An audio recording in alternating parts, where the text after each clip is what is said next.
I'm Dr. Scott Lyons, and you're watching or listening to The Gently Used Human.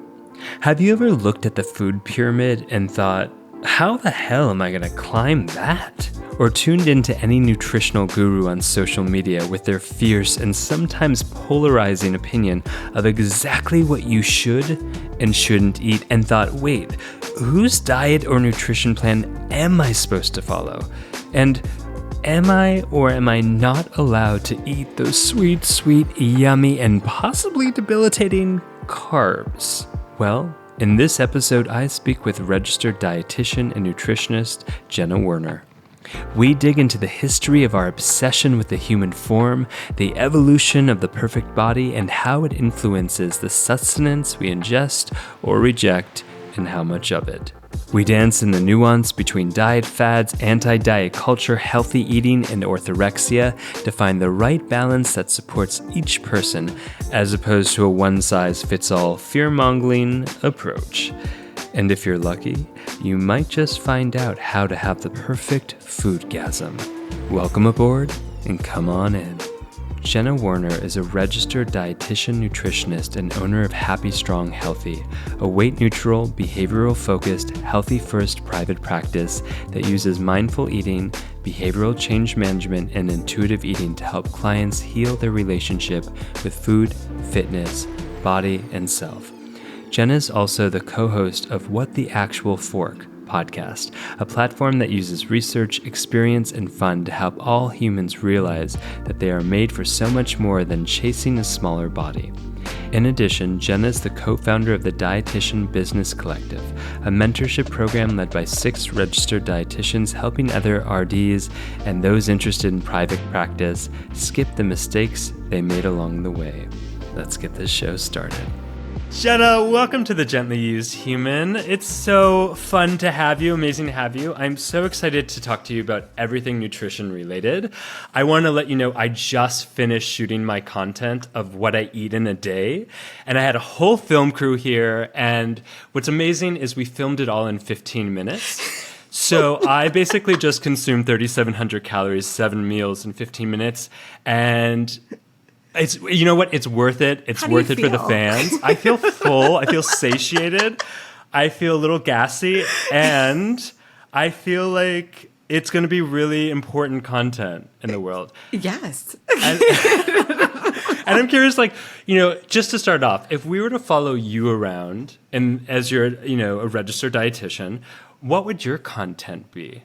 Like, what would we see? Like, what would you be eating in a day or not eating? Well, right now I am so pregnant that like food physically hurts. So my eating is so off kilter at the moment. But honestly, I live by the rules that all foods fit. And I have quite the backstory of, how my past with food and dieting has impacted my life and where I am today. And so I would say you'll find me eating a little bit of everything. And I've learned throughout my journey, like what makes me feel good, which it sounds like you have as well. And that's something that's different for everyone. So I love that. Yeah, I mean, you're really already jumping into a more like holistic approach. And yes. I love that. And gentle. It's like gentle, because there's so many like fads out there or diets. And I'm like, just as someone, like I'm not a dietitian and I have to go like, whoa, wait, what is the right one? And they all say the word healthy in it. And now, it's like the boy who cried wolf. I don't actually know what healthy eating is. And I'm hoping you can jump in and tell us today of like, what does that even mean anymore? Wait, I love this so much because there really isn't a definition of it. And that's the thing that I think social media makes so complicated. And I love how your previous guests have all really dug into the complexities of social media. Yeah. But the complexities of social media with nutrition and quote unquote wellness, whatever that means to you, is like a dumpster fire. It's like the best way to describe it. Because the reality is, and I actually posted this the other day, that just because, and there's a very sad story of this, I'm going to mess up her name, but a recent raw vegan influencer has passed away from starvation.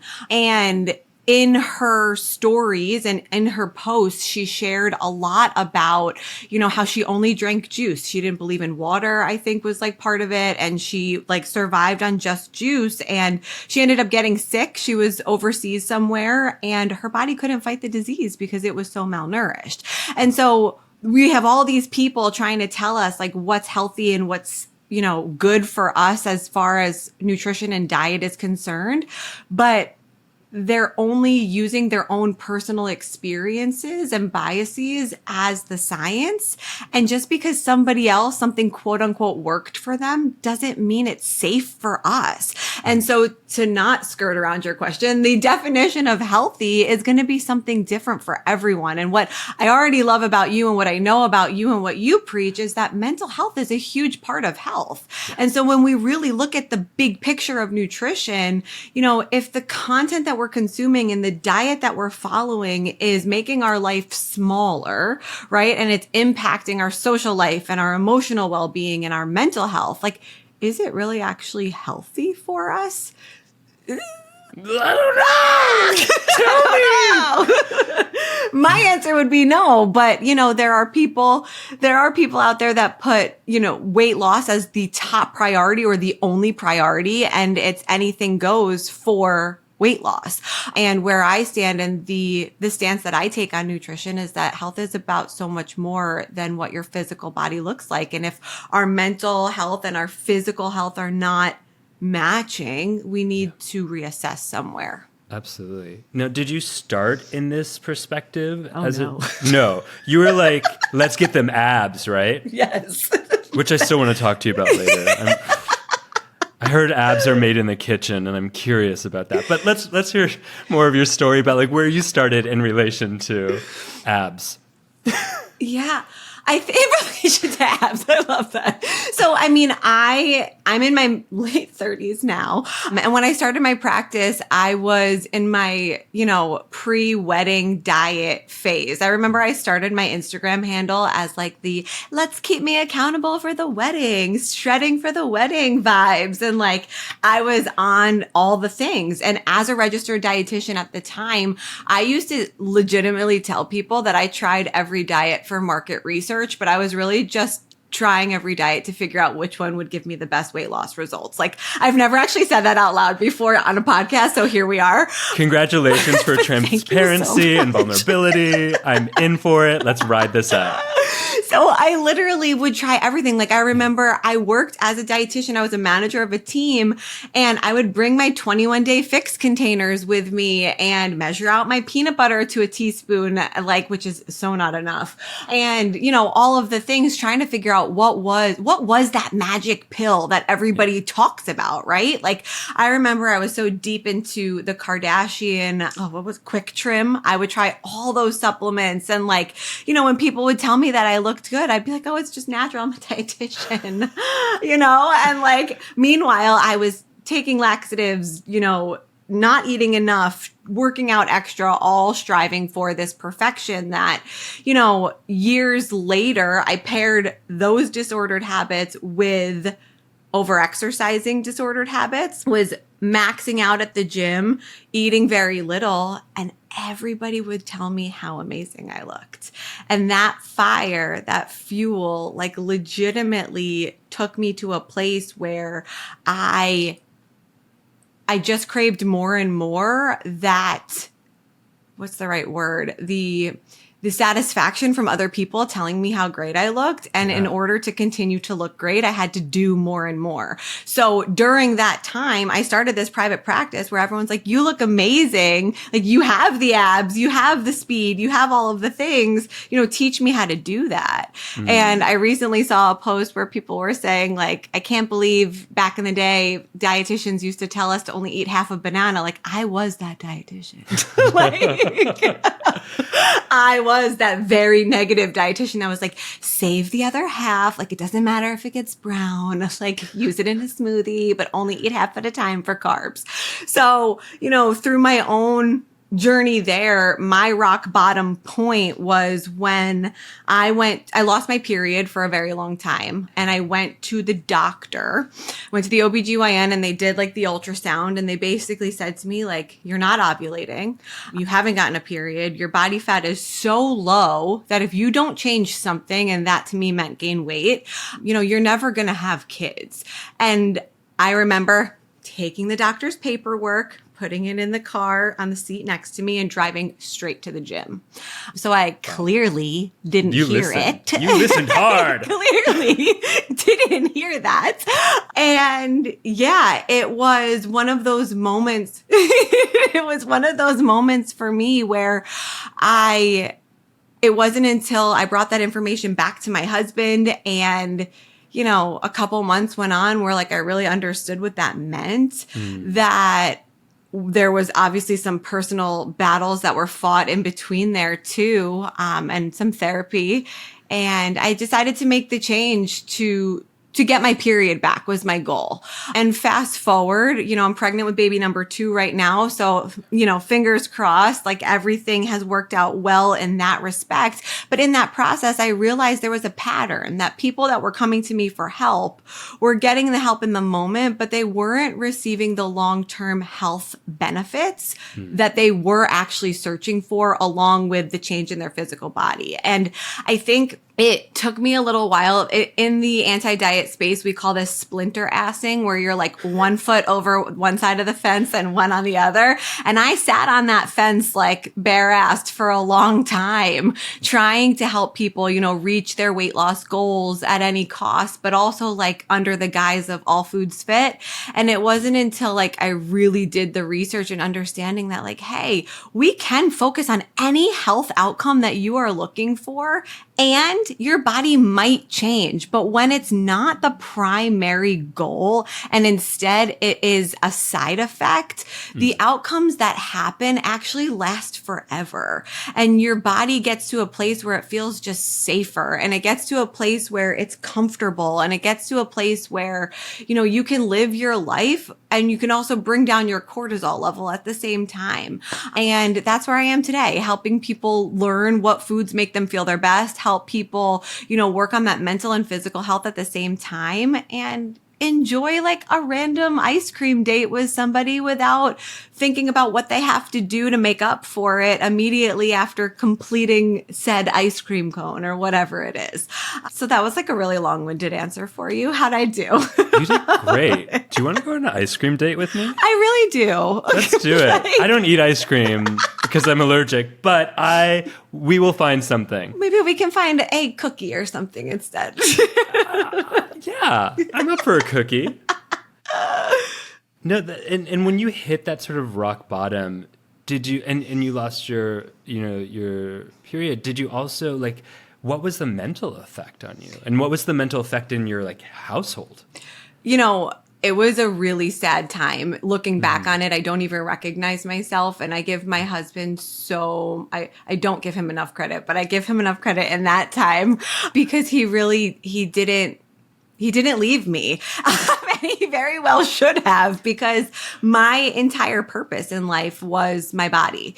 And I remember telling him once, and he said very bluntly to my face, and I thought that was it for us. I remember saying to him, like, you don't care about me because my body is my business card. And he said to me, he was like, if your business depends on your physical body only, you don't have a business, you have a sinking ship. And I'll never forget that. I was in the bathroom looking in the mirror, probably putting on tons of makeup to cover up the acne that was all over my skin because I was so malnourished, probably putting up my hair that was like, my ponytail was like this big because all of my hair had fallen out because I was so sick and I couldn't see it. And I remember slamming that door, telling him never to speak to me again, that he didn't understand what I was trying to do, quote unquote. And for whatever reason, he stuck by.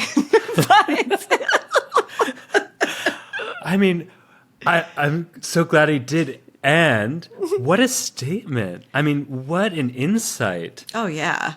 And it's like, look, I grew up as a dancer, and I was a professional dancer. It's not easy. When there is a truth to it as well.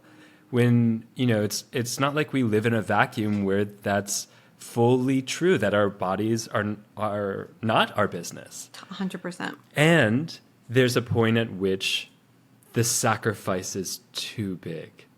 I think that's like a huge, huge quote right there, because you're right. I mean, we live in a world that is full of weight stigma. Like there's no other way around it, and it's a really tough subject coming from, a person who holds a lot of privilege myself. Like I can't speak to what others experience, but I know that we live in a world where you go to the doctor's office and let's say you are overweight and you go in for knee pain, and the first thing the doctor's going to tell you is to lose weight without even looking at your pain. Yeah. And you hear these stories of people with, like they went in with shortness of breath and the doctor assumed that they needed to lose weight, and then they died 6 months later of lung cancer, right? Like there are these stories that exist, and it's because our physical bodies are speaking for us in this world. And there's just so many perspectives of that, and there's so many like ways that we could take that conversation. But the reality is that especially for registered dietitians, and especially where I was in my life, like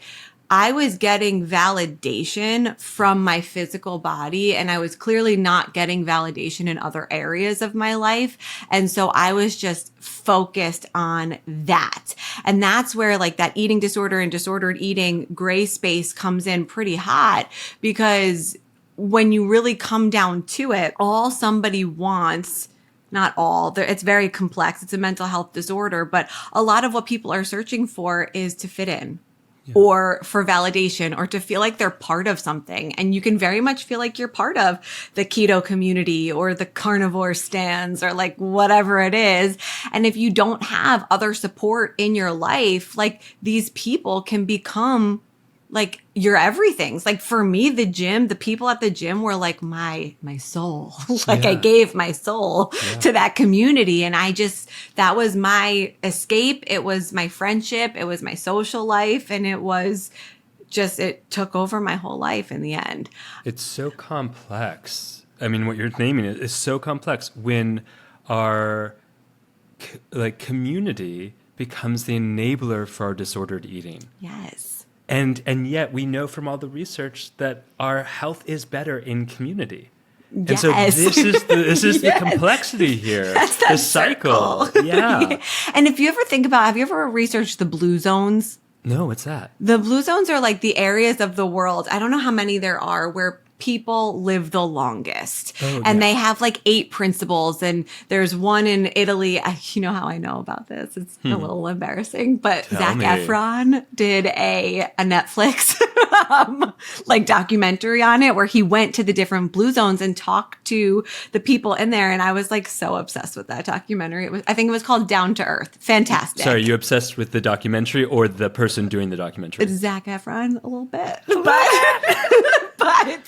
it was a fantastic show. And like he interviewed this man who is 104 years old, I think. And like one of the things he said as like the keys to his health was that he walked every day to get a glass of wine and eat dinner with his family. And like what you're saying, like that is a key pillar of the blue zone thought process, is eating with people and having a community and a support system with human beings around you.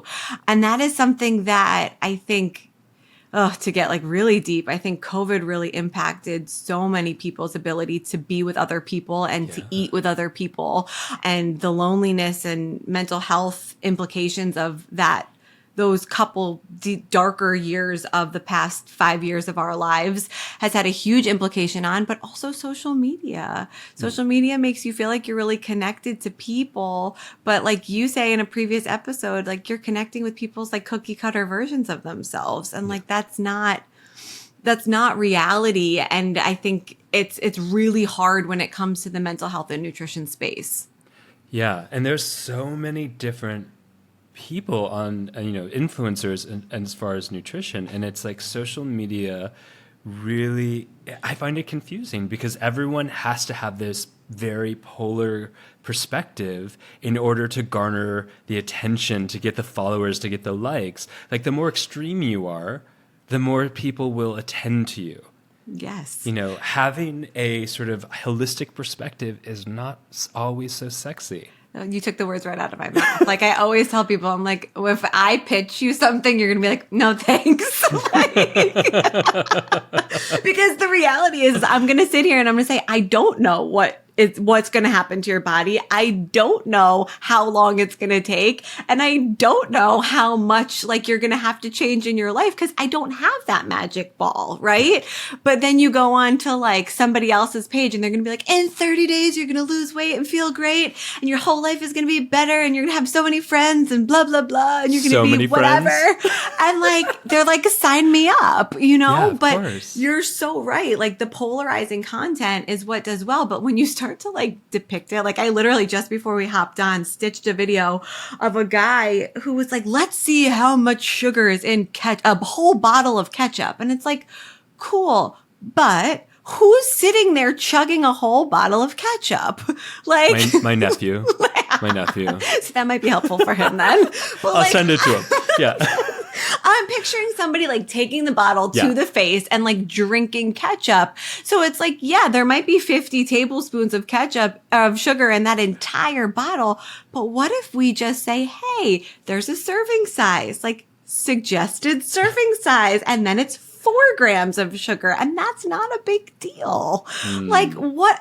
It's this fear-mongering tactic, but now somebody who's young, impressionable, doesn't know how to depict, you know, real from not or opinions from facts or whatever else is like, oh my God, I can never eat ketchup again. Yeah. Right? Yeah. And that's that snowball effect where we go from disordered eating to eating disorder pretty quick. Yeah. And it mirrors a lot of the media strategies of how do we capture and maintain attention, which is through fear and intensity and extremes. And it's like the more we can create an extreme emotional response in you, like fear, the more you will continue to watch, the more you will continue to follow. And so it's, again, one of those cycles where it says, like, I as a content creator go, ooh, the more I create fear and extremes and polar thought, like extreme thoughts, the more people will follow, the more I have a business, which is true and fair. And so like I will do more of that. And then on the flip side, people are, you know, just being inundated, flooded with these extreme thoughts and fears and around nutrition. I mean, around everything, but especially around nutrition. It's like, eat this and you'll die. Right. Or eat this and you'll lose all those friends. Or eat this and you'll gain all these friends. Yes. And I think, you know, something that, again, my husband and I have talked about for years, because he's in finance. Yeah. And he's like, you know, nobody comes up to me and tells me every day what to do with my money, right? Or what to do with my whatever. He's like, but everybody eats food. So everybody feels like everybody, I should preface this by saying everyone is an expert of themselves, right? Like you are the expert of your body. I'm the expert of mine. And so is everyone else. But everybody comes up to you and says, no, my way is better. Like, have you tried this? Or I did this today and I pooped 3 times, like whatever, you know? So exciting. So everybody feels like they are, you know, the experts of nutrition. And because in our society, again, weight is very centric. Yeah. The reality is that if somebody has lost weight, they now feel as if they have a credential to share how they did that to other people. And here's the caveat is the safety aspect of it is the scariest piece in my mind, because the way that person lost weight may be very dangerous to the lay person or to, you know, the person that's trying it on the other end of the screen, and they don't know what they should be looking for as far as red flags, because there's no education connected to it. It's eat this, not that. You'll lose weight at any cost. Yeah. So, you know, the headaches that someone might be feeling, or the bloating, or the discomfort, or diarrhea, or constipation, or, you know, loneliness and sadness and mental health implications, or whatever else they might be experiencing, they might just think is part of the process and that's normal. But it's really like your body's starting to tell you something before something bigger, God forbid, happens. Yeah. Yeah. I while you were sharing that, and like, you know, we're if you lost weight, you become an expert all of a sudden, or gives you the permission to be an influencer, etc. You know, it's funny. I remember as a young adult, I had a very close friend who got Lyme's disease and lost an enormous amount of weight. And I remember that individual getting constant validation. They're like, "You look amazing." I'm like, they have severe Lyme's disease, and that's what you see. And it just like, I remember watching it and hearing the constant feedback and support for their weight loss. Like, whatever you're doing great. And, you know, that individual never said anything because they weren't open to sharing, you know, what was happening. But it was really like, it was so interesting to just watch all these people miss an entire inner physiological disease and instead cheerlead the weight loss that accompanies it as a symptom of a pretty severe, significant situation. You bring up such a powerful point. And I think that, you know, that's where this whole conversation of like not commenting on people's bodies becomes so powerful, because to me, like, again, I was very little body fat, broken out, no hair, no period, being told I'm never going to be able to have kids, like so sick. And all of these people are like, you are goals. Like, you are body goals. How do I look like you? And I'm hearing $sign, $sign, keep going. Yeah. And like, these people were literally fueling an eating disorder that almost killed me, right? Like, at the end of the day, it almost imploded my marriage, my family life, like my future and everything else. And like, what you're saying is so true. I mean, things that cause weight loss include cancer, severe disease, disorder, mental health. Like, you have no idea what's going on in someone's life. And like, the comments that you make around their physical body could actually be fueling fire to really hurt them. And like, that's so scary. It is. I mean, and this is, you know, like, we can talk about it now in such a way of like, hey, we should stop doing this. But I just want to also name on the flip side, it's not that easy. Like, no. If we look at the history of the body, it didn't start when social media started. And so, you know, like, correct. You know, like, the earliest representations of bodies, especially women's bodies, were like the Venus figurines, and like, which was like, what, 25,000 years ago in Europe? I mean, like, the obsession, the sculptures, the art is really representative of like the interest in the body and what represents the ideal body. Yes. And how that's changed over the years, right? Yeah. It's changed a little bit over the last 25,000 years. Yeah. Have you seen any of like the millennial content that was like, if you were raised in the early 2000s, like, there's pictures, they use poor Jessica Simpson, like, as like, this is what people thought was fat. And you look at her body and you're like, what the F? Like, Yeah. I mean, we could see it even in the last 20 years, let alone the last couple 100 years, where it's like, you know, the ideal women's body.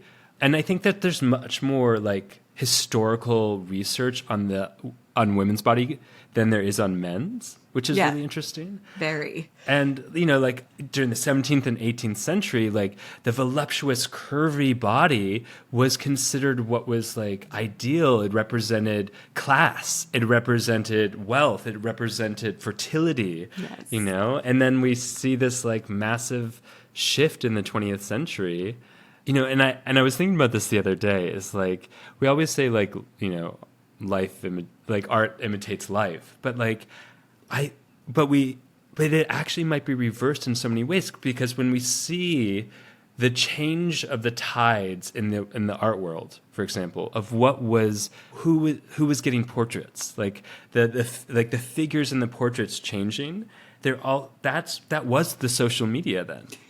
You know, that was the representation of like how art was inviting certain, I don't want to say pathologies, but certain ideals of what the body should be looking like. Yeah. You know, what's crazy too is like, as a dietitian, like, again, nutrition is a science, and science is ever changing and evolving. And also nutrition is a very young science as compared to like biology and chemistry, right? Yeah. So there's that piece of it. And registered dietitians are taught a very weight-centric model. We are taught weight loss. We are taught, certifications in controlling quote unquote obesity and all of these things. That's part of our coursework. So this idea of going anti-diet, quote unquote, is very new. Super new. It's really new, and it's definitely something that's evolved over the times. And I think for me, where I connect to it most is I know in my heart, like I'm actually helping people improve their health,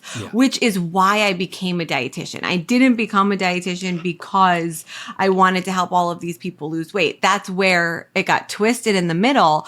But my whole intention behind following this career was to help people learn to enjoy food more. And if all we're doing is manipulating our food choices to manipulate our bodies in the end, we're actually taking away the pleasure from eating. And eating is one of those things that we should do every single day, multiple times per day.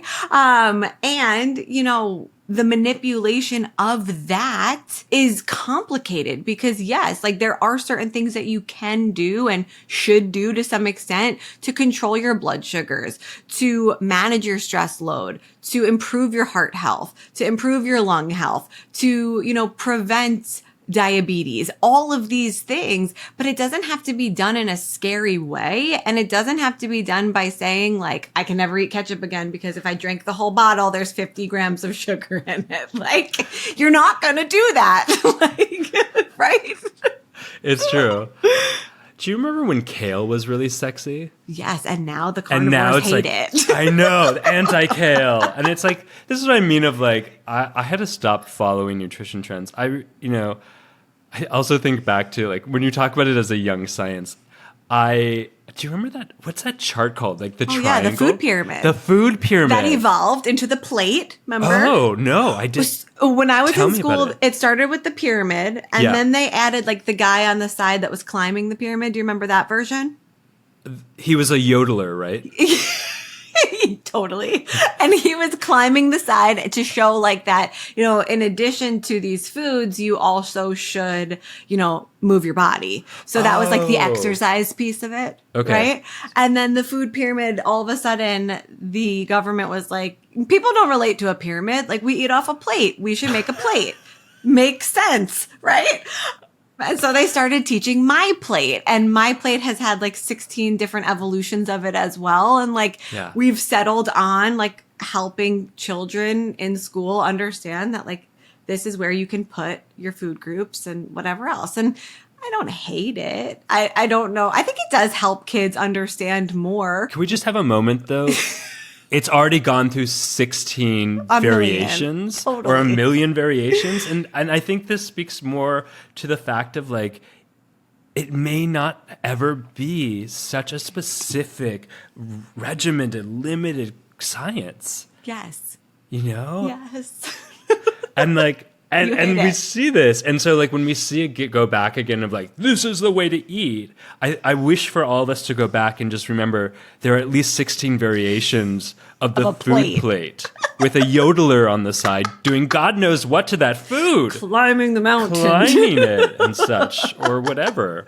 Yes, and I think that speaks so much to there's not one way to eat for everyone. No. And the bigger picture here is I, as a registered dietitian, even in the anti-diet space, I'm not judging you, right? I'm not judging anyone. You want to do something that's going to have an outcome that impacts your body. I support you as long as you're doing it in a way that's not compromising your health, right? And who am I to judge anyone? And all my intention here, especially with my past, right? I get it. And I think the reality is that it's especially in the nutrition space. And one of my friends quoted this recently, and I'll give her some credit. Her name's Alex Turoff. She said to me on a call once, because she's more of a weight loss centered dietitian. And she's what I've seen in our field is dietitians are fighting for the spotlight. We're fighting with each other and we're missing the bigger picture, which is helping human beings that are right in front of us. Nobody's right. And we're both right, in our own ways. And there are people that need both of us. Yeah. And so the reality is like you can find somebody that's going to help you no matter what your health goals are. Yeah. But if you're in this space where you're like, I wake up every Monday morning thinking about what I'm supposed to give up or what my macros are, or, I overdid it on the weekend, but Monday through Friday, I'm really good. And like, you don't want that life anymore. There's somebody for you, right? And that's really what it comes down to, because again, like the 16 different variations of the plate, there's no right way to do it. I want to take a moment to give a loud shout out to the Embody Lab, which is one of the most incredible resources for body-based and somatic therapies. This show is all about healing, and the Embody Lab does exactly that. Whether you're on your own journey of transformation and discovery, or enhancing your skill sets in your career as like a coach or a therapist, a body worker, or really any career where you are supporting other gently used humans, the Embody Lab is your place for deep, inspiring, and impactful workshops, certificates, masterclasses, and an incredible community of like-minded folks. I love the Embody Lab, and so do so many other people that call it a platform to come home to over and over again. The Embody Lab is giving my listeners an exclusive offer, a one-time 10% off code to enhance your embodied well-being. All you have to do is go to theembodylab.com and use the code GentlyUse10 at checkout.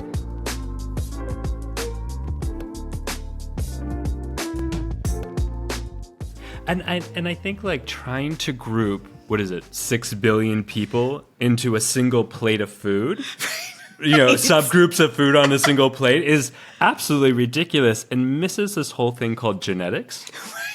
Like preferences. Culture.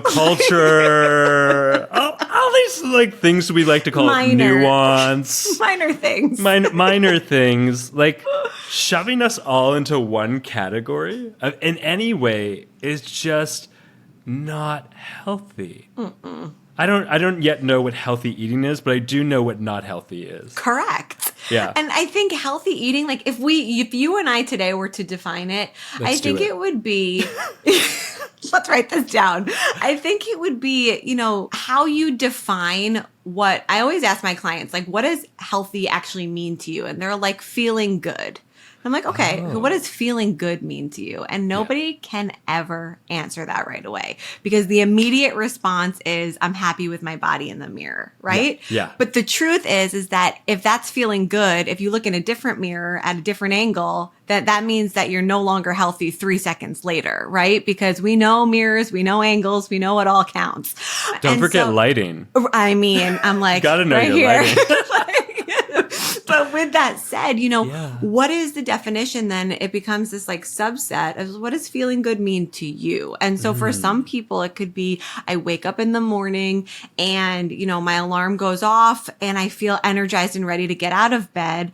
I have my coffee or whatever it is, my breakfast, and I go to the bathroom. I eat and I don't feel super bloated. I'm eating what I want and I have the energy to, move throughout my day in this cycle where my thoughts are not obsessive about food, but instead about how I feel and how it's making me feel.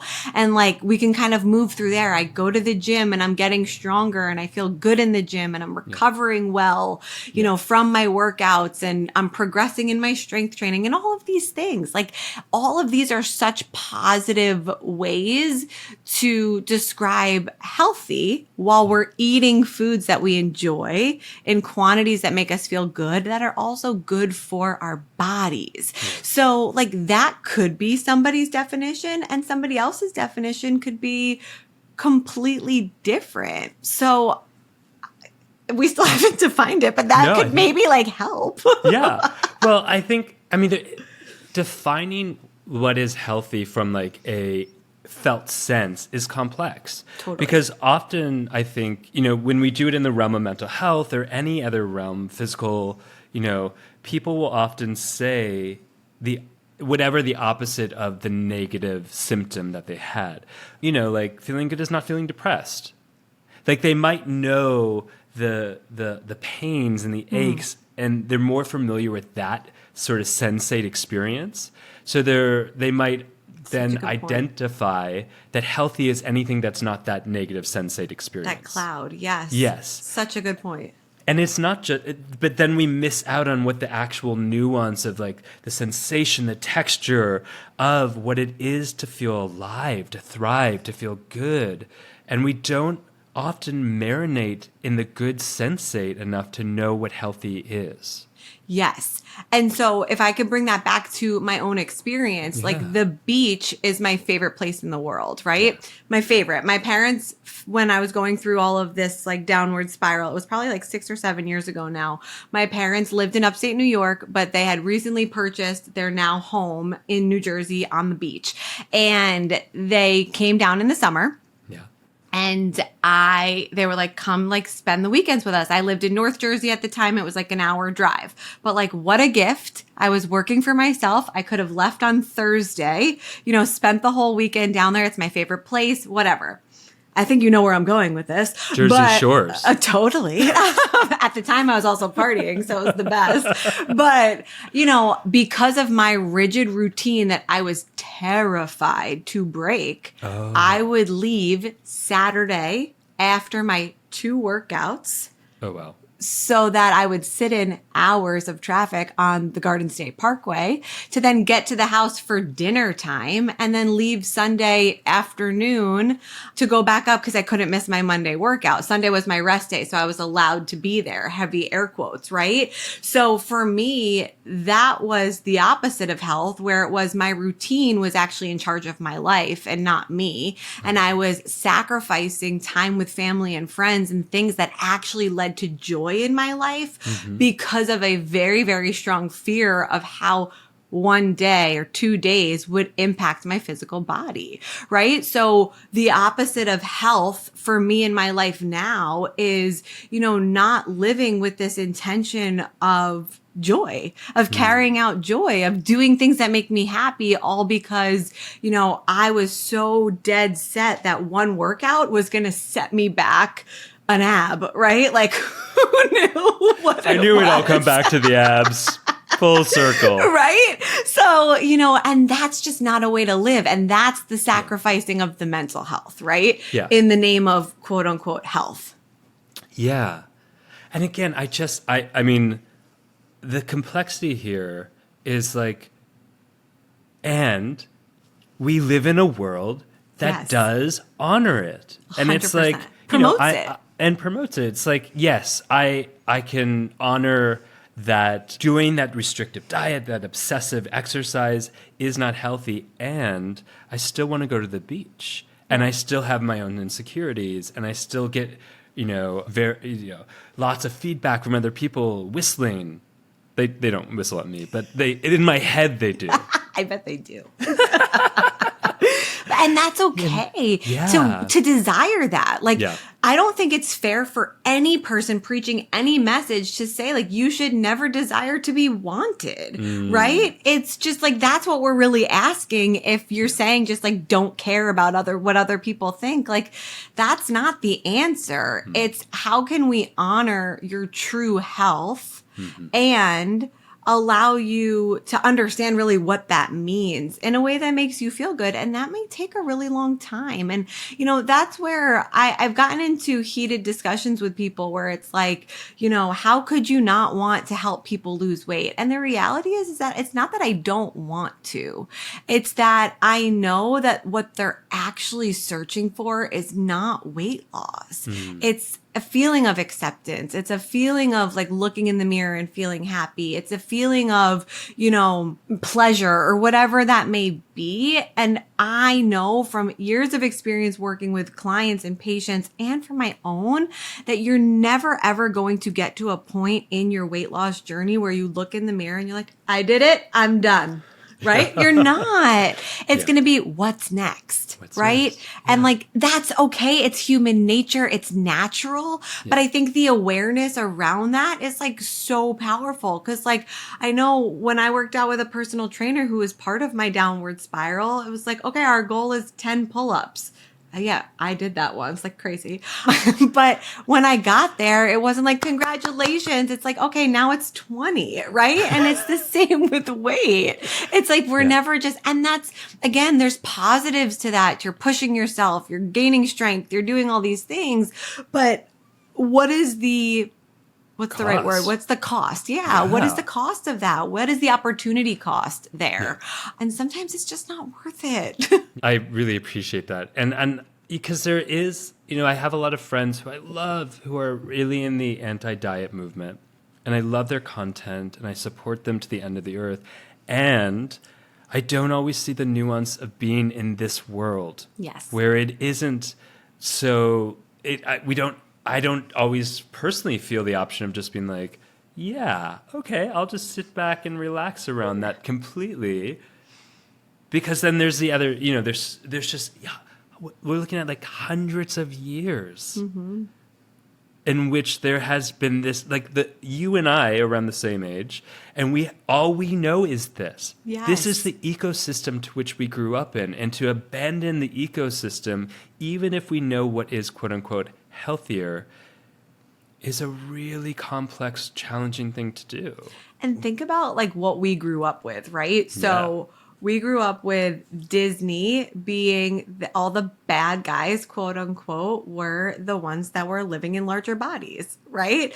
We grew up with the less desirable things being portrayed as overweight. We grew up with the overweight people personas on the screen being the funny ones, but never the attractive ones, right?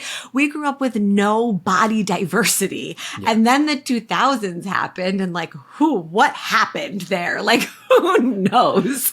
But there was a lot of centering around very thin, small bodies.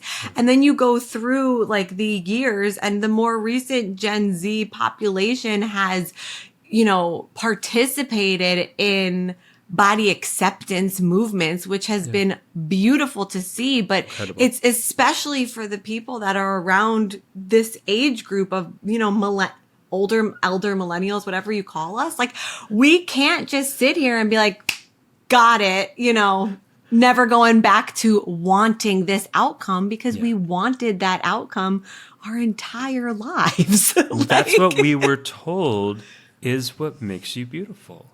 And being beautiful is exactly what makes you feel wanted, accepted, seen, heard, cared for. Diet was the currency of love. 100%. Wow. That is a quote of all quotes, right? Yeah. And it's so true. And, the truth is that where we are in the world today too, is that going back to that quote from my husband, like, people believe their bodies are their business cards and it opens up doors and conversations and abilities to interact with human beings that the alternative may not have as easy. And we know that. We know, again, that weight stigma exists and it's really hard to fight. It's really hard to fight. And, some of the things I think about is like in the 1990s, anorexia was associated with the highest rate of mortality among all the mental disorders. I think it still is. Is it still? So there's now atypical anorexia, which is, you don't have to be living in a BMI under 18 or whatever it is to be considered anorexic now. Is that the same as orthorexic? So different. So atypical anorexia is when you're living in a larger body and you have anorexia. 96%, I believe, is the statistic of human beings that are diagnosed with anorexia are diagnosed with atypical, which means that we can't physically see that eating disorder. Wow. And that's terrifying, right? It's terrifying because people aren't taking them seriously. They're like, oh, you can't possibly have an eating disorder. You're living in a larger body. Yeah. And that's just not the case. So we're now denying care and all of the things. And orthorexia is essentially a newer eating disorder. Came out in the 90s. Right? Yes. And it's an 98. obsession with being healthy. It's an obsession with eating quote unquote clean, with controlling every ounce that goes into your body, with, exercising to perfection and combining all of that together to live this very healthy life. And, the vegan influencer that I mentioned earlier in this episode, she clearly had orthorexia and an undiagnosed anorexia as well. I'm not diagnosing her by any stretch, but her obsession was to be as quote unquote healthy as possible. And it killed her. Yeah. And that's horrible. And I feel absolutely awful for her. But we have to also connect and understand that our body fat percentage and our bodies in general, our immune system is dependent on the amount of food we bring into our body. Your immune system cannot function without enough nutrients. And her immune system failed in the end because it didn't have the ability to fight back. Yeah. So that's really, where nutrition as a science becomes so powerful when people are sick. It's like, let's focus on how we can support our immune system to fight cancer and every other disease out there. And it can be this super powerful tool that we're now abusing for the everyday person. Yeah. I want to go back, and I want to dive a little bit more into orthorexia in a moment, because it's like orthorexia is, I think, what we just call normal. Normalized, 100%. So normalized. It's TikTok. It's TikTok. It's Instagram. It's everything. But to go back for a moment, there's something that happened in the 90s that I find really interesting. I mean, that was when the studies first came out around the highest mortality rate among mental disorders, more than suicide. It's insane. It's wild when I learned that.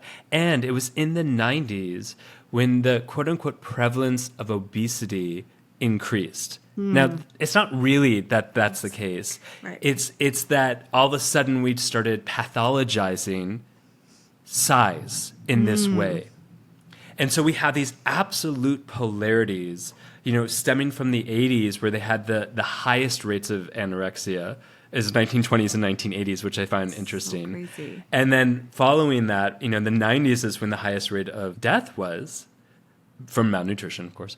But this polarity of what was happening in the 90s between this massive, movement in the health sphere, government health sphere of we must prevent obesity. And you see these models and these individuals who are absolute thin. So we you and I grew up in the 90s. This is the poor us. I mean, I really grew up in the 2000s, but no, just kidding. I didn't. But I grew up last year. Let's be real. I've never grown up, year. So let's keep going with that. But it's so interesting that decade held these absolute polarities between the budding science, quote unquote, of obesity and this obsession that led into, in the late 90s, orthorexia. And what's so fascinating too is the way that we've decided as a country to fight back, quote unquote, on these two enormous opposite ends of the spectrum is through fear mongering and social media, right? Which we're not making either side of this better. No, right. No. And so it's just we now live in this world where we're only focusing on how you move and what you eat. Yeah. And from years of research and from the studies that you can look back there, even to just growing up in that time frame, we know it's about so much more than that, because we've talked about already the influences of our time were the people on TV and what we then strive to be and how that impacted our mental health. And the decisions that we made after that was lose weight and be that thin person at all costs. And what that does is pushes us into that binge restrict cycle that over time increases our body size. So we're striving for the one side of the spectrum and we're moving towards the other because your body's fighting back against it, right? Yeah. Your body's set point can actually increase or decrease over time depending on what you do to it. Yeah. And that constant dieting mindset was what we've seen through years and years of just watching clients and behavior change, is that the constant dieting, that yo-yo dieting, has implications on our health and our physical body size that are so much more dangerous than holding a certain BMI, quote unquote, could be. And weight cycling, which is that constant yo-yo diet, is actually shown to contribute to weight gain. So what we're trying to do is actually backfiring. Like, there's lots of research on it. But again, it's not sexy to talk about it. Nobody wants to hear it because the girl who's eating cottage cheese and mustard and only that is losing all this weight. So if I do that, I'll lose the weight too, right? Like, that's where my social media brain just went. The key here is the mustard, right? Oh my God. Like, have you seen it? No. Like, she mixes mustard into everything, but specifically cottage cheese, and then dunks food into it. And I just, like, my pregnancy, like, hormones, like, erupt every time I see it. When I was a dancer, mustard was meals. So I can really appreciate it. Because it's very low calorie. It's high in potassium. So it's like helping your electrolytes. Like, I get it. I see it. I know what's happening. The joys of toilet paper and mustard. Was that part of your what I eat in a day today? No, when I was a dancer, a lot of my friends would eat mustard and toilet paper. I mean, it was like, and it was like accepted because Totally. like we were expected to have a certain physique and size, and it was the real deal. It was like none of us considered it unhealthy. It was considered our professional obligation. It's your job, right? It was our job. I see that. And that's where, like, breaking out of that cycle, like, I give you so much credit for that. And, like, it's so hard. And it's so hard to try and tell somebody. Like, I've had people make comments on my social media, like, you should go to jail. This information is so wrong. Like, you're just telling people to be fat and you're just telling people to be unhealthy. And, like, nobody wants to sit down and actually look at, like, zooming out to, like, the big picture, right? But it's at the end of the day, like, I believe in my heart and soul that we will get to a place in our world where, people will find peace with their bodies and what they're eating and figure out, like, how to feel their best in that process. And maybe their bodies will change. Maybe they won't. We just don't know. But what I do know is what is being pushed out right now is not working. Yeah. Like, it's not sustainable. Yeah. Yeah. And it's all of that. And I think about, like, going back to even orthorexia and the obsessiveness of health, which I can, I will be very transparent and say, like, that has been a big part of my life, which, like, absolutely, you don't give up the dancer mentality. No. And you, like, and the intensity of, like, really caring about what is healthy, especially when you have, like, I come from a family of diabetes, and I come from and a lot of mental illness and a lot of other things. So I'm like, I would like to change that with being more attentive, and this also stemmed from when I was a child. I think we both have celiacs. Is that right? No, not me. Oh, you don't have celiacs? Okay. No. Well, I do. Before it was trendy. I'm so sorry. And I grew up eating, gluten and stuff. And I had migraines. Yeah. And I was constantly bloated and was diagnosed with a lot of learning disorders. And when I stopped eating, did therapy and stopped eating these, like, gluten and other things that have given me that inflammatory response, all of a sudden my brain worked. Like, all of a sudden I could understand what it was to not feel like in a constant cloud and under the water of irritation in my body. And so, like, as an adult, it's very much part of my life to be attentive. And yes, it's easy to go into the extremes of that. And I would love your opinion on this, because it's like, on one hand, I believe I know what healthy is, and with a caveat of going, I've studied a little bit and I have my own objectives. And like, I watch, like, dear friends who have kids, and they eat Oreos and sugar all day, and I go, ooh, that's not healthy, but maybe it's okay. Well, I think there's two ways to answer this question. Yeah. One is, you were living as the perfect example of how nutrition can save our lives, right? Because gluten for you is literally toxic. Yeah. Right? But if you don't have a diagnosis of celiac disease or a gluten intolerance, but you're just following, the Gundry diet, that lectins are bad, you start to believe that every negative symptom in your life is because you're eating gluten, right? But the reality is there are people out there that will benefit from a gluten-free diet. And when I was an in-store dietitian at a grocery store, it was like around the times when gluten-free foods were like booming. And now we have the ability to provide really awesome gluten-free alternatives to people that need them.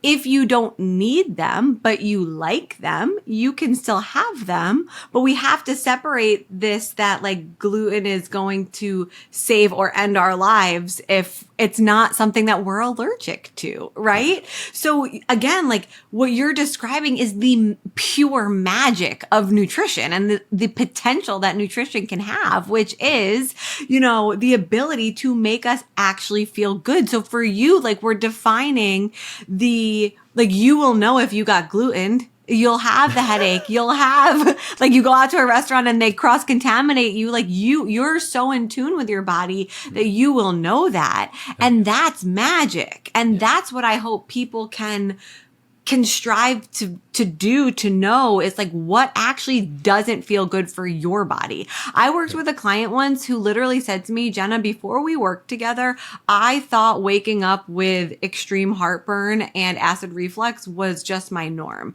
I thought everybody woke up like that. And I was like, what? What do you mean? And she's like, after, this work together, I'm waking up and I'm not burping or I'm not feeling like my throat's on fire from the food that I ate the night before. And this is wild that I can actually feel this way. Yeah. So that's the magic of nutrition, right? Yeah. That's the magic of understanding the person at that cellular level. And, as far as eating the sugar and the cookies, I think childhood nutrition is not my specialty, but I am a mom of a 2.5-year-old and I'm trying all the things with him. It is hard. It's no joke, man. I'm exploring all of the things with him on how to teach that. And I think, listen, I'm sure parents out there, we're all trying to survive, but the truth is that what I'm learning firsthand experience with him is the principles of this anti-diet approach to nutrition with a toddler. And at the end of the day, it comes down to the same thing with us. Mini humans and adult humans, we want control. We want control over something, right? Yeah. And little kids have control over nothing. And so if they can demand a cookie, they can demand a popsicle, they can demand some sort of food, and they feel like they have a sense of control, what I'm learning is if I lean into that instead of fight against it, I will get what I want. So he will eat the cookie and the spinach cake, right? Because he feels like he's winning. Yeah. And I've never made a big deal. I've done a lot of things wrong as a mom, putting that out there, but I've never made a big deal about food with him. And I'm watching in real time, how that can have a positive outcome. So a kid that's only eating Oreos, let's say, maybe the parent's approach should be to make Oreos more neutral. And to make them less bad or less of a sometimes food, and let the kid know that you would say yes to the Oreo and to the carrot. And eventually they're going to ask for the carrot because that glimmer of the Oreo is going to start to wear off. The other morning, my son was like, I want a popsicle. And I'm like, no, okay, let's have a popsicle with your breakfast. And so we put the popsicle on his plate with whatever else, and he chose to eat his apples first, right? Yeah. So we can see how when we make a big deal about something, when it comes to food, when a food is off limits, we want it more. Adults and toddlers, right? It's true. Yeah. It's so true. The psychology of that is real. It is. And it's the reality is it's really hard to do. I'm definitely simplifying it right now, especially if you grew up as the parent now in a home where it's no dessert until you finish your peas. And then you never finished your peas. So you never got dessert. And then you snuck downstairs to get the dessert when mom and dad went to bed. That cycle, if you're now the parent and you're trying to do this, it can feel really hard. And I'm holding space for that. But I think that we know from experience now and just from that psychology aspect of it that there is another way to approach this, and it could make our lives a lot easier. Yeah, shame doesn't ever work as a functional method to make people more adaptable. I mean, shame is literally a freezing in the nervous system to be able to orient to what's happening and possibly make changes, which is a strange concept, but it's actually that's the physiology of what happens with shame. But it doesn't allow people to then go be like, oh yeah, you shame me, so now I'll just stop. Just listen.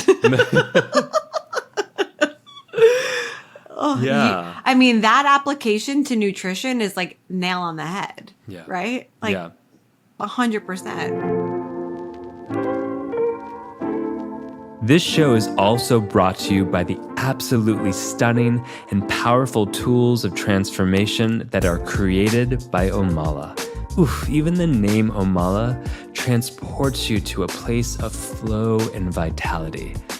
These are some of my favorite products ever. They have an amazing color-changing yoga mat that responds to your temperature and presence and reflects back your posture in real time. There's this incredible smelling skin balm candle that heats up to activate all the essential oils and vitamins that your skin has been craving. I mean, look, if I could live in a giant bath of this candle, I would 100% do it. They also have these journals that lead you into profound insight, and then you get to plant those journals to create a stunning flower garden. What? I mean, if that's not deep and inventive, I don't know what is. If you're someone who desires to live a luxurious flow of life and who believes in transformative wellness, then you have to check out Omala.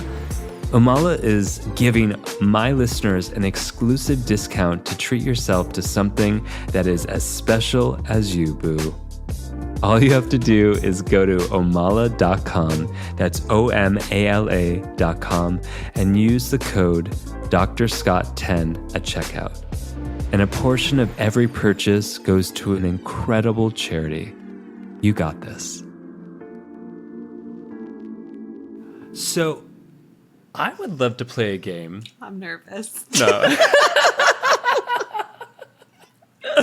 No, the game is like, it's not really a game, but I want to talk about like intuitive eating. Okay. And like, what is your practice of getting attuned to what works with you? And like, there are principles of intuitive eating, there's practices, and I was hoping we could get into that because long before there were like the popularization of food sensitivity testing or genetic testing with food, which I've done it all. Mm-hmm. And long before that, I had to do a thing called sampling. Oh, yeah. I had to try stuff out and see how I felt. And then it like checked in with my body or checked in with myself and was like, dude, does that make me feel? How does that make me feel? So yeah, let's the game is, how do we do intuitive eating? You were so scared I would make you play a game that I just decided to call this a game. Just to see what would happen. I'm ready. So what would be like your first principle of intuitive eating or your first practice? So there are 10 straight principles of intuitive eating that you are quote unquote supposed to follow if you're following the intuitive eating guidelines, right? Mm-hmm. As a registered dietitian who believes in the principles, mm-hmm. but also believes that in other pieces of nutrition and wellness as well. My favorite principle is the one about discovering the satisfaction factor, which I think every human would benefit from following that, which I love to describe to people as if you've dieted for so long, like when is the last time you went to the grocery store without a list of what you could have or what you should have or what you're allowed to have? When is the last time you opened up your fridge and you saw foods that you were actually in the mood to eat versus meal prep containers? When is the last time you actually asked yourself, what am I in the mood for? And let's say you went to texture and it was like something crunchy, something savory, something this. And then you actually had that thing. Like, gasp, right? Because when we're on a diet, we believe that we have all this permission to eat, but it's usually within the confines of a list of approved or allowed items. So we do feel free to some extent, but that's part of that restrict binge mindset. So discovering the satisfaction factor is really understanding what it is about food that you like, what flavors you like, what textures you like, what combinations you like. Do you like to eat on a plate or out of a bowl? I'm a bowl person. Or on a pyramid. Or one of the with a 16 yodeler. ideations. Does the yodeler stand outside your window or next to you while you eat? Like, Either way, it's creepy. I have no idea. So that piece of the puzzle is like this wow factor for people where it's like, I've never asked myself what I want. I've always just said, like, I'm supposed to have breakfast now, right? But like, what if you don't want breakfast? What if you really want a snack and you'll eat breakfast later? You know, this is that flexibility. But I was told that breakfast is the most important meal of the day. And you know what? That was probably on the pyramid. I mean, it's funny how, like, those types of things. Breakfast is the most important meal. If you don't drink a cup of milk, you won't grow strong. Your bones will die. How much money did these companies pour into the, this propaganda that really set the ecosystem of what we grew up in around food and nutrition? And also movement. Do you remember being in high school when you had to like run a mile for time? Like, do you know the stress that I used to go under before I had to run that mile? And like, I could do it, but like, I remember crying to my mom every year. Like, why do they make us do this? Wow. No, at my school, they made us do cartwheels. I went to an arts school, so okay. Yeah. I was like, how did I miss that? It's okay. It's okay. We grew up in a slightly different ecosystem. So one of my favorite, just to ping pong back bring and us forth, back. one of my favorite intuitive eating approaches, and I started doing this in in college, was that I heard this teacher say, like, take the time to taste your food. And I was like, what the fuck does that mean? Like, I'm eating. I found that I wasn't eating, I was shoveling. And I was like consuming, but I wasn't tasting. And it's such a significant difference. And this is a derivative of mindfulness practices. Totally. But, I started in my obsessive kind of extreme way that I sometimes partake in.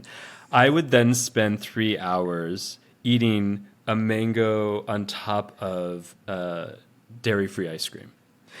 And so, like, that became my evening meditations. I would just, like, clearly it was soup by the end. I was just going to say, how did it stay soup. frozen? No, I didn't.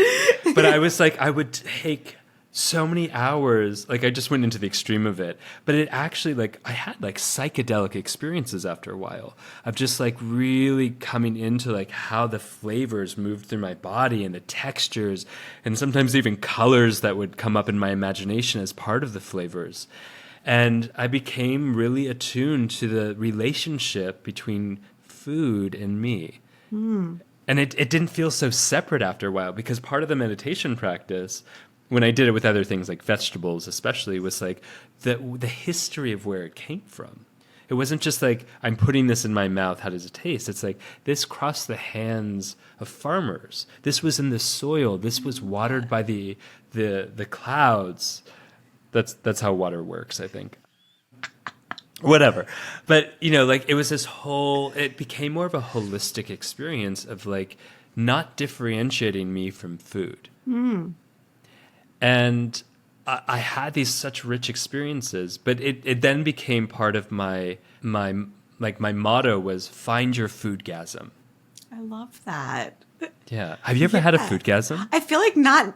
After hearing that, I feel like I haven't. Like, I've never been there. Girl, we gotta find your foodgasm. We gotta find your foodgasm. I'm gonna do that tonight. My husband's be like, "What are you doing?" Like, don't talk to me. I need a minute or 3 hours. It's this like whole body experience that doesn't just belong to your tongue. It is like, I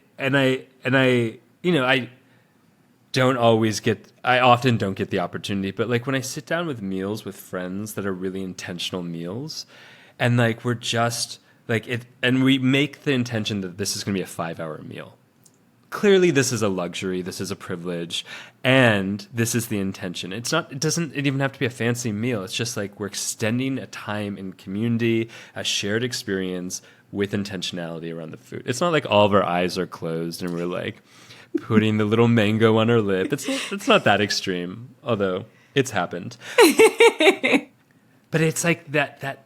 Yeah, I remember my first big foodgasm, and it was like, it literally rocked me to the core. I was like, oh my gosh, I didn't know food is about tasting good. Because I spent so many years in restrictive process to get the physique and to be in, quote unquote, as you did, at professional standards. To be perfect. Yeah, to be perfect. And what I love that you're just saying too is like you're being present, which when our body is deprived of food, our brain is deprived of food, and the ability to hold a conversation with another human or enjoy a meal with people and hold conversation and then remember the conversation, it significantly decreases. Like I have experiences in my life where I remember physically being somewhere and I couldn't tell you anything else about it because all I was thinking about was,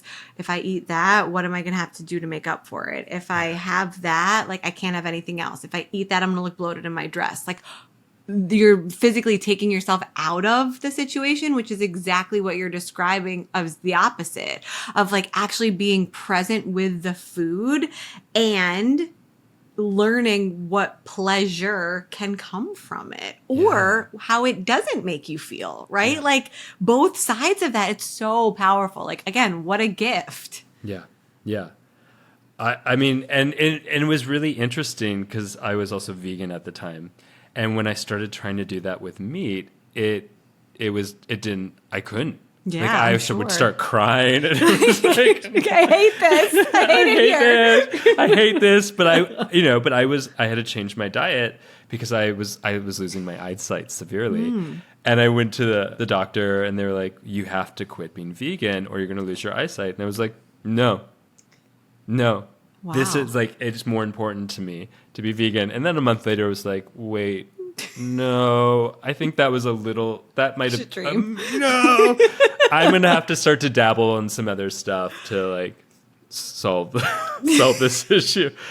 But all right. So other mindfulness or other intuitive practices principles people can kind of utilize after listening to us. So the other one that I love is making peace with food in no order. But what that means is understanding. And again, I also like as a disclaimer, one of the faults I believe that intuitive eating has is that it takes a very privileged approach to get to this space, right? Yes, like it does. Not everybody has access to food. Not everybody has access to time. Not everybody has the privilege to go down this path. And I think that is one of the nuances that exists with this.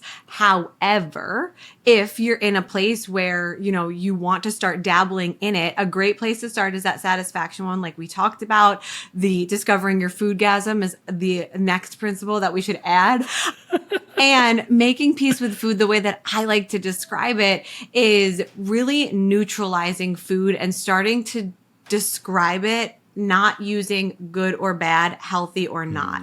Understanding that all food is made up of macro and micronutrients, that all foods, whether separate or together, meals, whatever it is, provide you with a level of nutrient density. Some provide more, some provide less. And all foods have a place in our life and our diet, and our journey through this process is to become that student of yourself and figure out which ones in what quantities makes you feel your best. So people ask me all the time on social media, like, give me the recipe for that smoothie you were eating. And I'm like, no, because the quantities that work for me probably won't work for you. So I'll give you the ingredients and like you figure out how many works for you. Like if I tell you a half of a cup of whatever and like you finish that smoothie and you're like, I'm so unsatisfied, like I'm not helping you, right? So people will say that to me all the time. Well, you're not helpful. And I'm like, I'm so sorry. Like I don't know how me sharing this is not helping. But anyways, I think it's important to differentiate not being helpful and not enabling. Thank you. Yeah. That's what I'm going to respond with from now on. Because sorry, I'm not enabling you. I'm actually helping you find your agency as opposed to enabling you to be in an environment, in a culture where the expectation is you're not the expert of you. Can I write that down? Yeah, boo. Whatever you need. Whatever you need. I'm going to quote you every time I like can respond that to somebody. But it's making food more neutral, right? Yeah. And so making peace with food starts with making food more neutral. And so, you know, if you've ever been in a space where you feel like you've binged on food before, you know, thinking about why that happened, and this is me really simplifying it, but oftentimes it's because we've deemed that food bad. I shouldn't have it. I can't have it. I'm a bad person if I have it. We're pulling this arrow like back and back and back and back. And it's finally like, screw it. I'm going face first into any sweet food that I believe is bad for me that I can possibly find. And I'm eating past that comfort level because tomorrow I won't eat it again. And then we just start to restrict again because that's bad. And then tomorrow I can be good. But instead, can it be, you know, yeah, this food's not providing me with vitamins A through whatever, like without getting technical, through A through Z. But it is providing me right now in this moment with a little ounce of something that I need. Like, is that okay?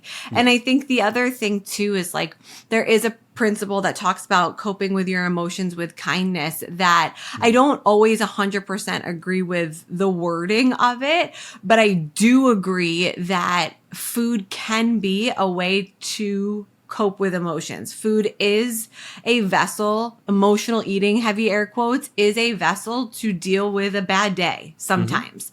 When it becomes a problem is when it's the only way that you have to deal with a bad day. The same thing with exercise. The same thing with, you know, alcohol. The same thing with anything else. When that's your only coping mechanism, then that's a red flag. But if it's like one of the tools in your toolbox and you're like, today, that bowl of ice cream is going to make me feel so much better, go for it. Right? But if that's a pattern where like that's the only thing that makes you feel good, then we look at it. Yeah. And somehow I think that's more accepted in the realm of psychology, where it's like, okay, you know, if you did this defense response in a relationship, you know, okay, maybe that's what was called for. But if that's your only choice, if that's your only playing card for how to be in a relationship, and that's causing you to burn every bridge that you've ever established, then maybe that's not working for you.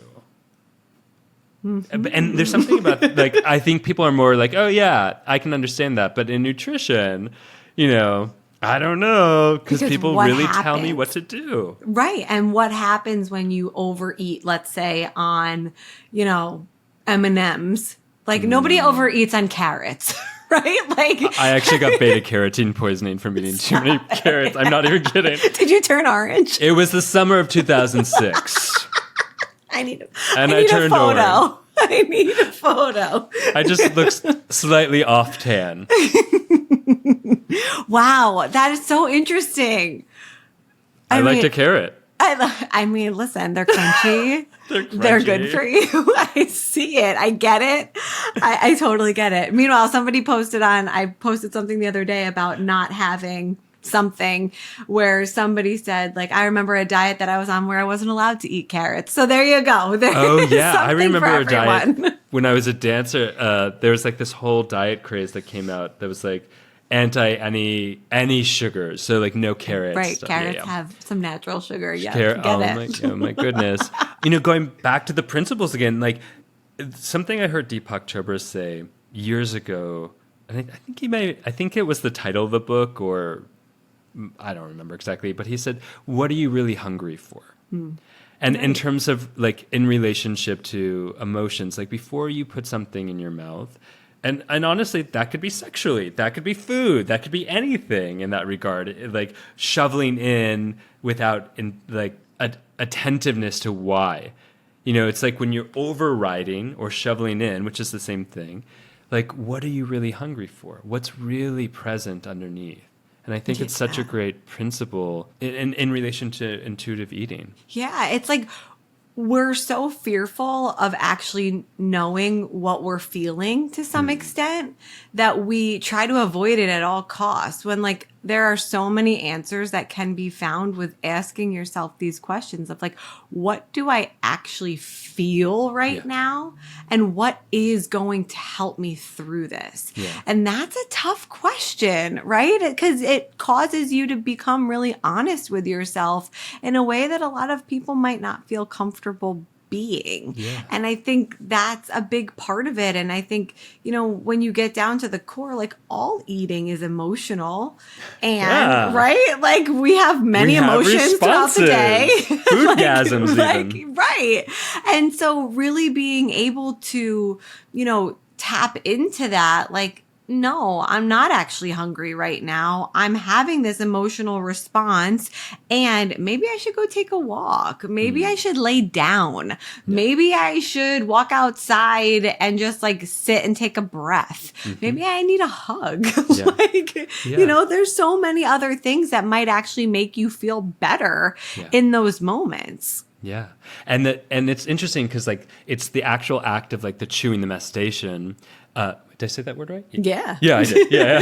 It's like, I know there's a fancy word for chewing in there somewhere. And it's like the expansion of the stomach and that sensation, as well as like when let's say we eat a ton of sugar, and the inflammatory response creates a little bit of numbing. So these all are distractive from the actual emotion underneath. When we talk about overeating, there's actual, like, we're building up and creating more sensation to distract from other sensation. Yes, and the blood sugar response, right? Yeah. Like it gives you that hit and it gives you like a whole cascade of hormones that follow what happens when you eat sugar, right? Like there's so much going on in the brain that's like giving you what you need in that moment. But we can also talk about blood sugar control in a very healthy and safe way where it doesn't have to be so scary, right? So like that's the other principle of intuitive eating that I think is like amazing is gentle nutrition, which is nutrition with expectation that it is helping your health, right? And understanding, like, again, your body doesn't like to be dysregulated. Like, it doesn't prefer to live in a state where your blood sugars are going up and down, up and down. Like, it wants to be in this healthy wave space where your body is processing food, is digesting food, is getting food regularly, is getting fruits and vegetables and whole grains and fats and carbs and all of proteins and whatever else is on the pyramid. It's a plate now. I don't mean to mansplain you how nutrition works, but it's a plate now. Okay? You're so right. Which version? Version 39.2000. Right? And like your body wants to be in that homeostasis, that safe space. Yeah. And so when we ignore all of that, like your body is going to fight to get back to where it feels safest. And so I think the understanding that nutrition and smart eating to some extent, that could be a controversial term, but I feel confident in it right now. Until we get the hate mail. Right? and eating in a way that is improving your health, that's part of this work. Yeah. And the creators of intuitive eating have put it towards the bottom of the list. It's still on there and it's still super important. In the work that I do with clients, I often push that to the front because I do believe that once we can start to understand how food works together and how it can have an impact on our health, we'll want to work through the rest because it's so powerful. Like we've talked about for so many different areas today is like food connection and what it can do for your body is magical. And like you can live in a way that like you're eating and feeling good and have energy and you're going to the bathroom and you're sleeping well and you're waking up rested and like your skin is glowing and all of the things because you're treating your body with respect, right? And I think it's nuanced and it's complicated and I'm making it sound simple, but it is possible. And it's a beautiful thing. Amazing. And where can people find more about you and getting support in this more holistic way? Yes. So my name is Jenna Werner and my practice is Happy Strong Healthy. You can find me on Instagram at happystronghealthy.rd. The same on TikTok. I'm a little raunchy on TikTok. Oh my God. Get raunchy on TikTok. I want to see that foodgasm on TikTok, Jenna. I'm going to record it. You better. But my practice now also accepts most major insurance plans from over 15 different states. So we now have the ability to help more people with real nutrition care, anti-biased nutrition care to help you work through some of these things. And sometimes it's completely covered by insurance, which is such a gift. Wow. So that's brand new for us. And we're so excited to be able to share that with whoever is interested. Oh, amazing. Thank you for being on the Gently Used Human show. And just helping guide people back to this like humanistic version of empowerment and a relationship with food that's not based on fear. Because as we know, there is no good relationship that comes out of fear itself. Thank you so much for having me. My pleasure. Thank you, love. Thank you for listening to the Gently Used Human podcast with Dr. Scott Lyons and friends. Visit gentlyused.com for fun extras, including submitting your questions for advice from a Midwestern mom. And don't forget to spill the tea and gossip about the show with all your friends and frenemies. And you know what? Show us some love by giving us 5 stars and leaving a review in your favorite apps. This helps us connect with all the other gently used humans out there. Oh, and by the way, you look fierce today.